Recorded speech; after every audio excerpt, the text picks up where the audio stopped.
Paul Sécure, épisode technique. Je suis accompagné de Renaud. Est-ce que tu peux te présenter? Bonjour Nicolas Loïc et merci pour ton invitation. Je suis Renaud, je suis un des fondateurs d'une société de cybersécurité qui s'appelle Synactive. On est spécialisé dans la sécurité offensive avec plusieurs activités de pentest, de reverse engineering, de développement sécurité, de réponse à incidents. Très intéressant. D'ailleurs, on va commencer avec le sujet de reverse engineering. Est-ce que tu peux donner une définition pour qu'on s'accorde sur qu'est-ce que le reverse engineering et et incidemment qu'est-ce qu'on va couvrir plus tard? Le reverse engineering, ou plutôt ingénierie inverse, on va quand même essayer d'utiliser un maximum de français dans ce podcast. L'ingénierie inverse, c'est l'art, à partir d'un programme qui a été compilé, essayer un maximum de retrouver une vision, une représentation de ce que fait ce programme, du code source qui a permis de générer, de créer ce programme. Donc, à partir des 0 et des 1 formés par le binaire de ce programme, soit le fichier, l'exécutable du programme, soit le programme qui tourne une fois qu'il est dans la mémoire d'un appareil informatique, d'essayer de l'analyser, de comprendre ce qu'il fait, euh, d'essayer d'y trouver éventuellement des vulnérabilités, des risques, d'essayer éventuellement de repérer des comportements malveillants, faire de l'ingénierie inverse sur des malwares ou sur des outils légitimes. Bref, c'est comprendre le fonctionnement d'un programme informatique et non pas une compréhension de surface, telle qu'on le voit dans l'interface graphique, mais une compréhension profonde et détaillée de tout ce que fait son code ou de tout ce que peut faire son code informatique, y compris dans des parties un peu cachées, un peu obscures et pas directement accessibles aux utilisateurs. Oui, très belle définition. À partir de là, et toi, comment t'es tombé là-dedans? Parce que c'est pas standard, les gens qui s'en vont dans ce domaine de spécialité-là. Là. De toi, comment t'es tombé dans la marmite du reverse engineering? Effectivement, moi, mes débuts en cybersécurité, je me suis plutôt passionné au début pour tout ce qui est intrusion sur les applications web. J'ai fait beaucoup de web en début. C'est un domaine passionnant qui, par certains aspects, est peut-être un peu plus accessible. À la montée en compétences sur du web et au début un peu plus facile, même si après on se rend très vite compte que le web à haut niveau peut devenir compliqué et que c'est un domaine qui est passionnant. Bref, j'ai démarré par le web. Il y avait notamment des ouvrages type Web Application Hacker Handbook qui reste aujourd'hui, je pense, une référence assez solide du domaine. Et au bout d'un moment, assez naturellement, j'ai vu qu'il y avait d'autres domaines que le web. Alors, il y a plein, la sécurité des réseaux internes, des systèmes d'exploitation, Linux, Active Directory, je ne vais pas passer là-dessus. Et assez rapidement, on se dit, mais finalement, la source de tout ça, tout programme informatique, même un serveur web, au final, ça finit sur un processeur. Il y a des 0 et des 1 qui défilent dans les threads d'exécution du processeur. Et c'est vrai qu'assez rapidement, je me suis dit, il faut comprendre ça. Il faut essayer de se rapprocher de la machine, du hardware. Et si on arrive à comprendre ça, en fait, on comprend tout. Ce qui n'est pas forcément vrai. Mais en tout cas, il y avait une volonté de descendre au plus bas niveau. Au début, de façon assez amateur et curieuse, il y a une montée en compétence qui est quand même assez solide là-dessus. Mais voilà, je m'y suis mis progressivement. Il se trouvait que dans les premières sociétés où j'ai travaillé, il y avait peu d'opportunités pour monter en compétence sur ce sujet, même s'il y a eu des très bonnes surprises. J'ai me souvenir notamment d'un test d'intrusion externe pour une grande banque française. On a réussi à identifier une vulnérabilité de type buffer overflow, dépassement de tampons dans un programme CGI qui était exposé sur Internet, sur un serveur web. Et ça a été une des premières missions où on s'est complètement a mis un peu de côté tout le reste de la mission pour essayer de voir si jamais on arrivait à exploiter cette vulnérabilité à distance pour faire une démonstration au client de la possibilité de prendre le contrôle du flot d'exécution de ce programme qui tournait sur un serveur web bancaire à distance. Donc, c'était nos débuts avec des outils type OliDBG, et puis des vulnérabilités qui aujourd'hui sembleraient triviales, hein, des simples dépassements de tampons dans la stack. Mais c'était un très bon début. Puis après, il y a tout le perfectionnement derrière. Ouais, tu me rappelles beaucoup de souvenirs parce que j'ai pas tombé dans la marmite comme t'es tombé, mais moi, c'est le début des années 2000, fin 90, début 2000, où quand j'ai commencé à jouer avec, m'intéresser professionnellement à la cyber, où justement, j'ai fait ce genre de choses-là. Il y avait des challenges aussi, d'ailleurs. Il y avait des sites qui nous permettaient de tester ce genre de choses-là dans lesquelles on pouvait, puis d'aller faire ce genre de choses-là. C'est très intéressant, puis ça trahit aussi la couleur de tes cheveux et des miens au passage.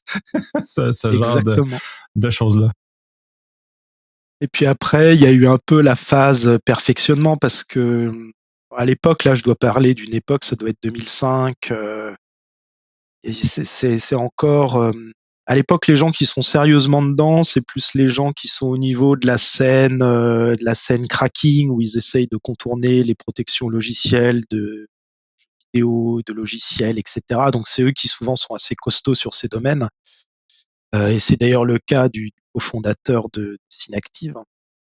Mais ce qui m'a après vraiment effectivement mis dedans, c'était non pas l'activité professionnelle, mais les CTF. En 2005, il y en avait peu. Il y avait peu de sites web où il était possible de monter en compétence sur le sujet. Il fallait limite compiler, il fallait compiler soi-même son propre programme vulnérable et puis le débugger et puis regarder comment l'exploiter. C'est un peu plus tard que sont arrivés tous les sites de challenge qu'on connaît aujourd'hui et qui sont incroyables pour progresser dans le domaine. Mais à l'époque, alors ça devait être 2009, il y avait déjà des CTF organisés, notamment un gros CTF organisé à l'occasion de la DEF CON, une grosse conférence de sécurité à Las Vegas. Il y avait une équipe de sécurité francophone qui s'appelait les Routards, avec un bon paquet de gens, beaucoup de Français, quelques Suisses, un Belge, voilà, qui s'étaient un peu rassemblés pour essayer de faire quelque chose dans les phases de qualification et dans la finale qui avait lieu à Las Vegas, dans les grandes salles des hôtels là-bas. Et à l'époque, moi, je venais de déménager de Paris jusqu'en Australie, où j'étais à Melbourne. Et j'ai un copain qui m'appelle et qui me dit, Renaud, on manque de gars pour aller à la finale de la DEFCON. C'est vrai que moi, ma première réponse, c'était, écoute, je suis nul, j'ai rien à faire là-bas, j'ai pas le niveau. Et c'était un bon copain, Gaël, et il a un peu insisté. Il m'a dit, écoute, je sais que tu viens d'arriver en Australie, t'as pas encore trouvé de boulot. Plutôt que de trouver du boulot, eh ben, prends le temps de progresser. T'as 3 mois jusqu'à la compétition, tu t'y mets solidement et on va faire quelque chose de toi, entre guillemets. Et grand bien lui en a pris, car j'ai passé vraiment 3 mois assez intenses à progresser sur l'ingénierie inverse, l'exploitation de vulnérabilités. Bien sûr, aidé par toutes les archives des challenges du CTF DEFCON des années passées, par des bouquins type Reversing d'Eilam, qui vraiment est une grande bible à l'époque pour apprendre l'ingénierie inverse, pas que dans un objectif de sécurité, mais vraiment de compréhension d'un programme compilé, enfin de R. Et le grand moment est arrivé où on s'est tous retrouvés à Las Vegas dans cette grande salle pour cette compétition où donc c'était à l'époque des systèmes FreeBSD, il y avait plusieurs programmes qui tournaient. C'était du 32 bits, c'était pour la plupart des vulnérabilités assez simples et donc un CTF qu'on appelle attaque-défense où chaque équipe avait un serveur à défendre et chaque serveur était identique et donc il fallait à la fois analyser les programmes qui tournaient sur le serveur que les organisateurs nous mettaient à disposition pour y trouver des vulnérabilités, essayer si possible de patcher, de corriger ses propres programmes pour protéger son serveur, et puis exploiter, attaquer les serveurs des autres équipes pour récupérer les drapeaux, les flags des équipes adverses et essayer de marquer un maximum de points pour essayer d'être le premier parmi, selon les années, entre 8, 10, voire jusqu'à 15 équipes, je crois, qui participaient à cette compétition. Là, effectivement, gros challenge super intéressant et grosse opportunité de progresser parce que l'équipe était très impressionnante à ce niveau-là. Il y avait des anciens qui faisaient déjà ce type d'activité depuis un bon nombre d'années. Oui, c'est une très belle expérience. Puis, je me rappelle, je pense, mes premières années au DEFCON. Moi, je suis pas allé dans les compétitions, je suis pas allé dans les CTF, j'ai pas eu ce mérite-là, mais ma track professionnelle a changé. Mais effectivement, c'est l'événement par excellence pour tester ce genre de choses-là. Mais c'est quand même un bon exploit d'avoir fait ça en 3 mois d'une connaissance modérée à une connaissance pour aller compétitionner au niveau DEFCON, là, c'est tout à fait exceptionnel, là, ce virage-là. Il y avait une équipe solide derrière, hein. C'est l'avantage des équipes, on se retrouve pas seul. Oui, tout à fait. Et par la suite, donc, j'en comprends que ça l'a mené aussi à ton développement professionnel qui a suivi, là. En 2012, effectivement, on a créé donc une société spécialisée en cybersécurité, Synactive. Et au début, on avait une activité de test d'intrusion un peu plus classique, mais qu'on essayait quand même de réaliser avec beaucoup de brio et de panache. Et c'est vrai que progressivement, on a toujours eu cette envie d'essayer d'aller vers des sujets touffus, techniques, hein, des sujets où certains autres concurrents se disaient ça demande trop d'investissement, trop de temps, c'est compliqué, les attaquants passent pas par là parce que c'est des attaques un peu compliquées à mener. Et c'est vrai que pas immédiatement, mais peut-être 3 ans après la création de Synactive, on a commencé à essayer de faire de plus en plus de missions autour de l'ingénierie inverse dans des secteurs assez variés, la protection logicielle, essayer de tester par exemple des outils d'obfuscation, est-ce qu'ils sont efficaces, est-ce qu'on peut les contourner, ce qui est notamment dans les DRM, ce type d'activité. On a eu certaines demandes autour de la compatibilité, de la rétrocompatibilité de certains logiciels, un client qui veut s'interfacer avec un outil de cryptographie dont les spécifications sont pas claires et qui nous dit ben là ça bug, je comprends pas pourquoi, est-ce que vous pouvez essayer de nous aider? Même des fois des missions, des simples problèmes de performance sur des logiciels où l'éditeur veut pas perdre de temps entre guillemets à débugger un problème de perf précis et où on pouvait même être amené à faire ce type d'analyse hein, qui demande effectivement d'aller au plus bas et d'essayer de comprendre ce qui ralentit, ce qui bloque. Voilà, super intéressant. Ouais, ben, oui, c'est intéressant. Comme tu le mentionnes, c'est moins populaire. Puis c'est pour ça, d'entrée de jeu, je disais que c'est un peu moins populaire, cet univers-là. Les gens sont basculés sur le web et on touche à des niveaux d'abstraction qui sont beaucoup plus élevés. Mais il demeure que il y a toujours des programmes qui fonctionnent. Ça a un attrait très important. Puis on le voit davantage maintenant dans les attaques un peu plus ce qu'on considère sophistiquées maintenant, qu'il était peut-être moins avant. Les attaquants ont recommencé à retourner dans cet univers-là d'attaque. Ils ne font pas juste, comme on voit, attaquer une interface web puis rentrer. Ils vont attaquer, comme on a vu avec SolarWinds notamment, comme on a vu avec plusieurs attaques des Russes sur les infrastructures ukrainiennes, notamment qui sont très comme ça. Stuxnet, c'est une très belle démonstration que ces attaques-là sont encore très valides en termes de choses et il y a un intérêt, là. Et puis ça, sans parler de tous les systèmes embarqués qui vivent dans nos vies, qui eux-mêmes sont très importants. Complètement. Effectivement, comme tu le dis, au final, on reste toujours sur ben, des processeurs et puis malgré toutes les couches d'abstraction, ben, ça finit toujours sur un processeur. Il y a du code assembleur et des vulnérabilités qui, certes, aujourd'hui sont quand même beaucoup plus compliquées à trouver et à exploiter avec l'arrivée progressive de toutes les protections un peu génériques contre l'exploitation des corruptions de mémoire. On voit qu'il y a toujours pas mal d'opportunités de recherche dans le domaine, notamment.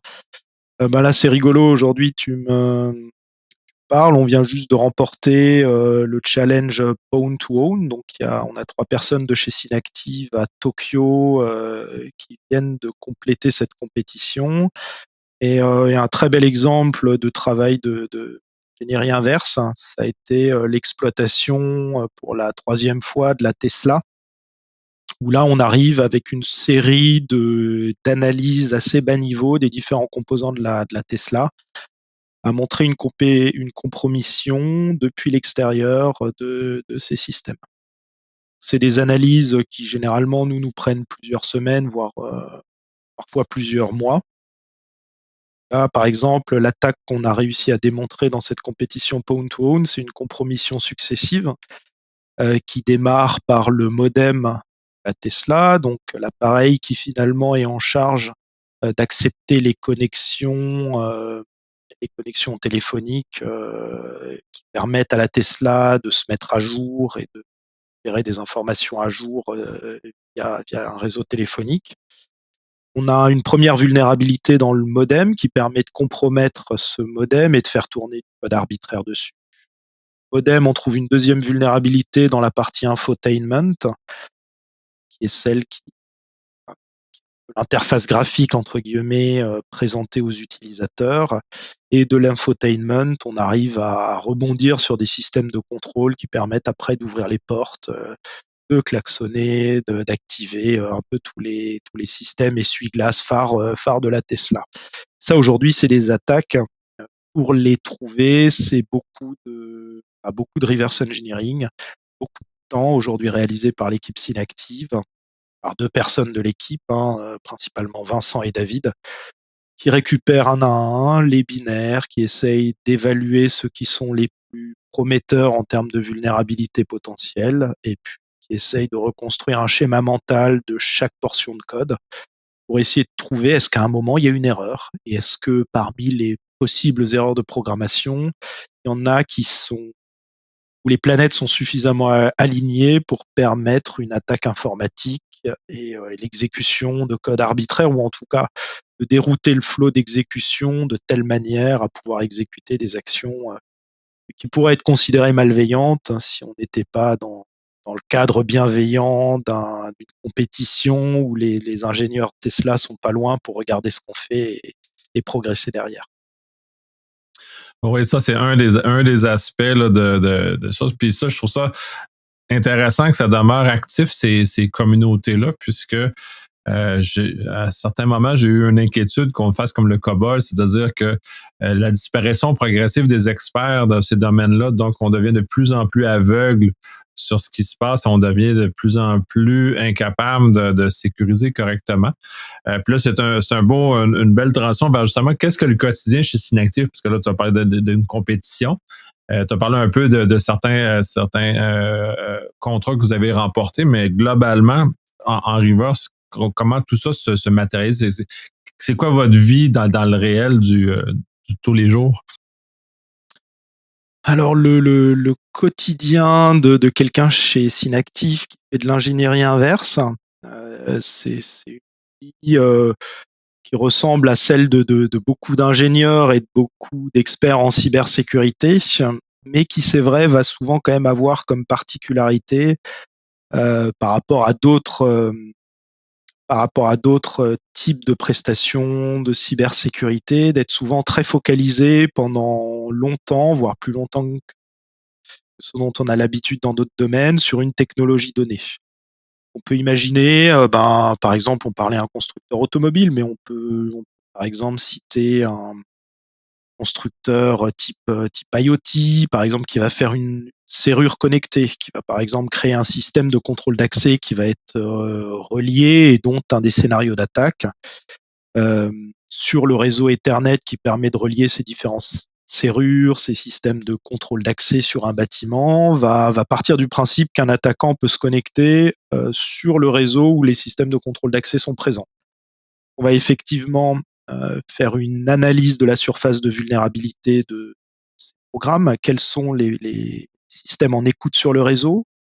C'est souvent, là encore une fois, si c'est dans l'équipe reverse engineering, c'est que c'est souvent des programmes qui sont codés dans les langages entre guillemets bas niveau, C, C++, souvent des langages où la gestion de la mémoire et de la sécurité de la mémoire est laissée en partie au moins à la responsabilité des développeurs.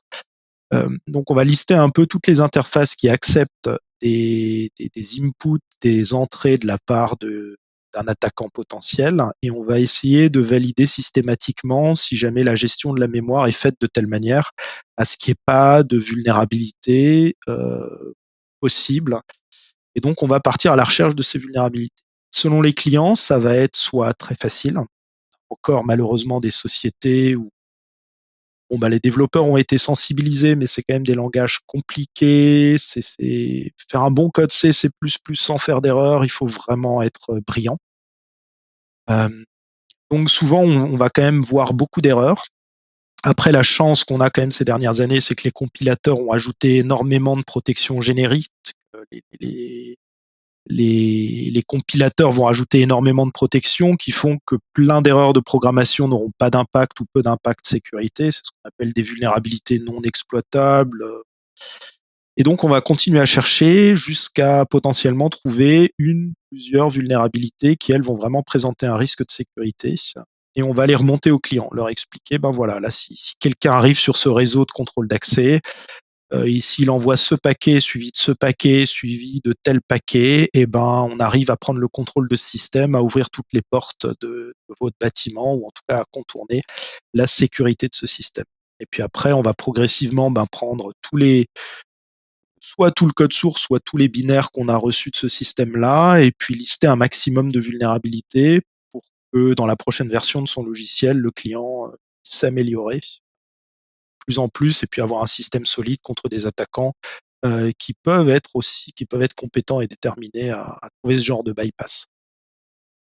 Oui, puis comme tu le mentionnes, le C, puis à mon avis, le C devient comme le COBOL. Là. C'est un peu ça aussi que je mentionnais. Il y a de moins en moins de gens qui le maîtrisent et encore de moins en moins de gens qui le maîtrisent bien.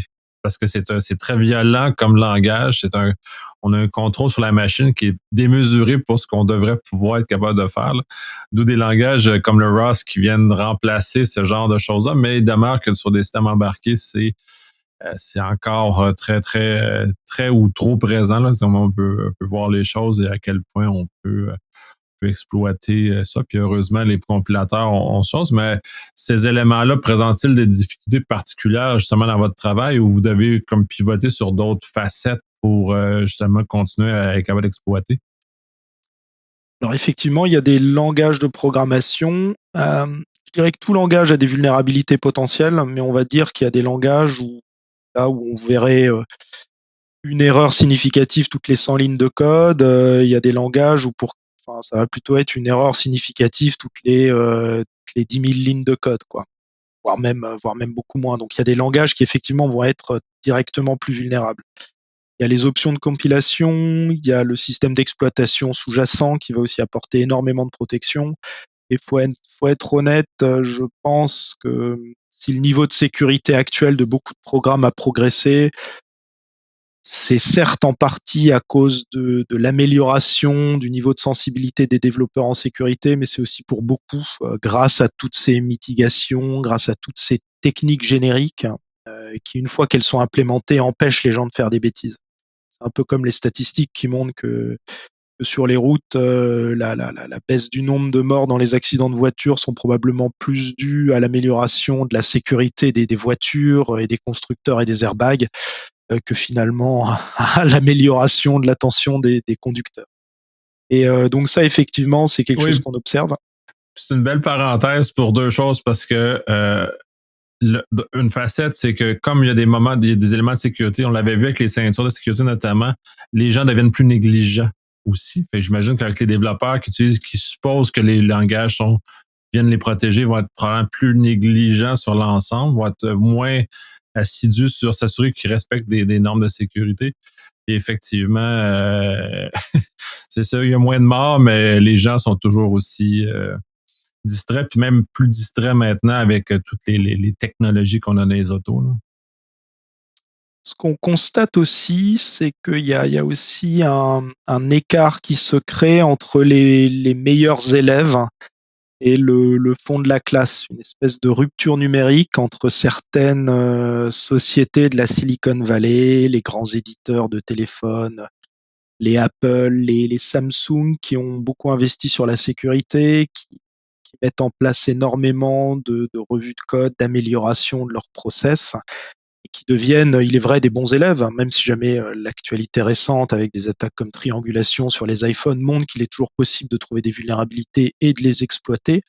Et ça devient quand même des très bons élèves. Là, la découverte de vulnérabilités significatives est très complexe. Euh, et d'un autre côté, un fond de classe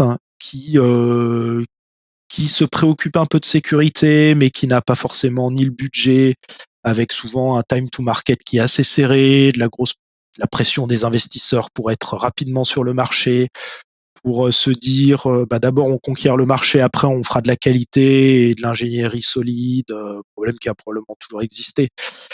Et le souci de tout ça, c'est qu'il y a du coup une communauté sécurité qui a progressé, dont les outils et les techniques d'investigation ont progressé pour être au niveau, pour analyser les programmes les mieux sécurisés. Communauté cybersécurité qui a appris un peu à se confronter à des cas compliqués type Apple, type Android, voilà les produits un peu de tous ces leaders.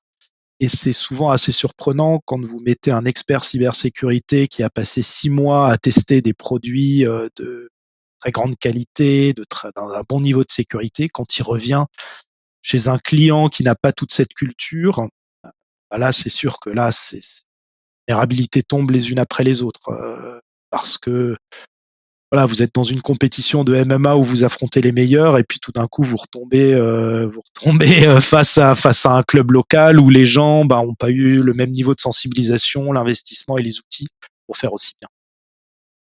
Oui, ça doit être très, très apparent. Puis en plus, puis je pense que c'est ça que les gens ne comprennent pas, ou dans l'espace public. C'est sûr que c'est très grandiose de parler comme cette semaine, c'était Microsoft qui a annoncé des problèmes. Puis en passant, c'est même pas des problèmes de programmation, c'est des problèmes d'entretien dans ce cas-ci, qui ont été négligents dans ce cas-ci. Même des compagnies comme ça finissent par y arriver à échapper des éléments, mais dans l'ensemble, c'est très, très complexe. C'est très, très difficile de s'y attaquer puisque il y a tellement mis d'ingénierie sur différentes facettes, mais encore là, on l'a vu avec le Flipper Zero qui était capable de faire crasher des iPhones parce que la stack Bluetooth avait été mal sécurisée. Et c'est des systèmes qui sont tellement complexes que même ces grands éditeurs-là ont de la difficulté à étendre les bras puis à tout ramasser, même si c'est possible. Les petits qui n'ont pas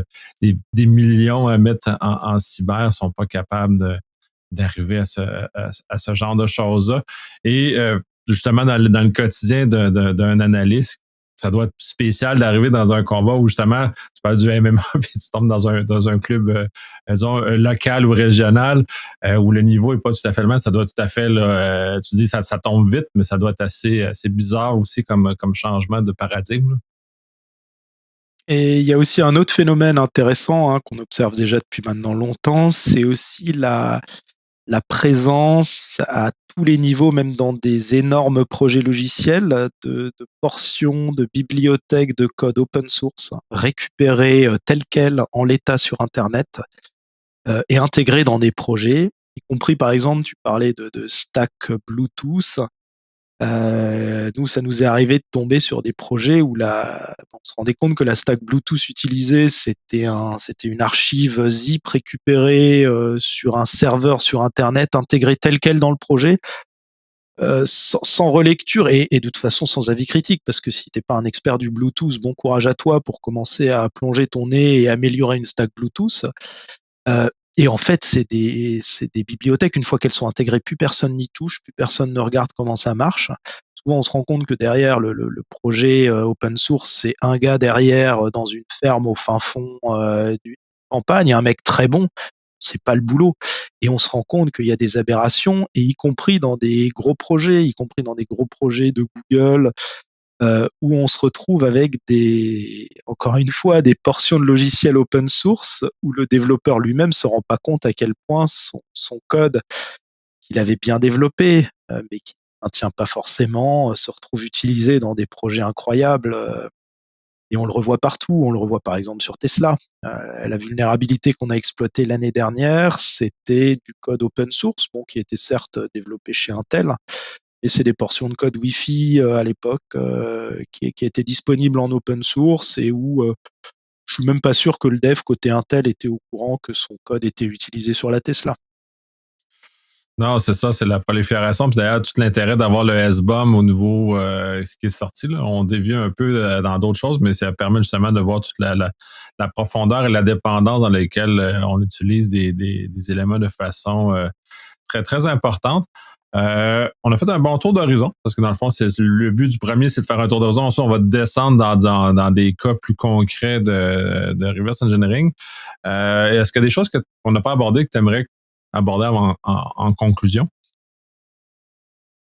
Bah, c'est un métier passionnant, c'est un métier qui permet pour les gens qui aiment rester concentrés très longtemps sur un même sujet, de comprendre en détail tout ce qui se passe. C'est un métier passionnant qui forcément nécessite un bon niveau d'investissement. Mais c'est vrai qu'aujourd'hui, on a une informatique qui est vraiment devenue une fractale. Il y a tellement de couches d'abstraction, il y a tellement de sous-systèmes. On pourrait par exemple parler des GPU, où c'est encore des choses complètement différentes. Euh, c'est une exploration passionnante, soit pour y trouver des vulnérabilités, soit juste pour comprendre comment fonctionne un système. C'est un des plus beaux métiers du monde. Oui, je suis entièrement d'accord, mais j'ai pas cette capacité de concentration continue pour être capable de descendre dans des projets comme ça. Je te remercie beaucoup pour ce premier tour d'horizon, puis j'ai très hâte au prochain, parce que là, on va vraiment creuser dans du croustillant. Et là, je pense qu'on va avoir encore beaucoup plus de plaisir à creuser ces éléments-là. Ce sera un plaisir.